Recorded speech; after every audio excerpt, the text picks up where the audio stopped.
Hello everyone, আজকে আমি কিছু কেকের ডিজাইন শেয়ার করব অল্প অল্প করে।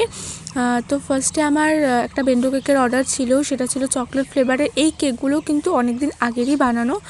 বললাম না যে এর আগে ভিডিওতে কিছু ভিডিও আমার পেন্ডিং ছিল বলে সেগুলোই আমি আর কি ছাড়ছিলাম, সেজন্য আমার নতুন ভিডিওগুলো ছাড়া হচ্ছিল না। তো এই কেকটা আমার পাশের বাড়ি একটা বোনু আমার থেকে অর্ডার করে। আর সেকেন্ড আমি যে কেকটা বানিয়েছিলাম সেটা একটা নর্মাল ডিজাইন ছিল। মানে আমি 14ই ফেব্রুয়ারিতে অফার দিয়েছিলাম বেন্টো কেকের জন্য, তো সেই জন্য একটা বোনু এই কেকটা নিয়েছিল আমার থেকে। আর থার্ড আমি যে কেকটা বানিয়েছিলাম এটা ছিল আই থিঙ্ক বাটারস্কচ ফ্লেভারের। আর এটা আমার সাথে যা ঘটনা ঘটে, কারণ এটা আমার আর্জেন্ট অর্ডার ছিল আর আমার হাত থেকে বেন্টো বক্সে ট্রান্সফার করার সময় পড়ে গিয়ে একদম নষ্ট হয়ে যায়, তারপরে আমি আবারও ঠিক করি। আর এই বেন্টো কেকটা ছিল ভ্যানিলা ফ্লেভারের। আর এই কেকটা আমি বানিয়েছিলাম আমার বান্ধবীর জন্মদিন উপলক্ষে, মানে ছোটোবেলা থেকে আমি যার সাথে একসাথে পড়াশোনা করে এসেছি। আর এই কাপ কেকটা আমি আমার বান্ধবীকে গিফট করি, এর সাথে আরও দুটো কেকের অর্ডারও আমাকে দিয়েছিল, দুটো কেক আর বেন্টো কেকটা।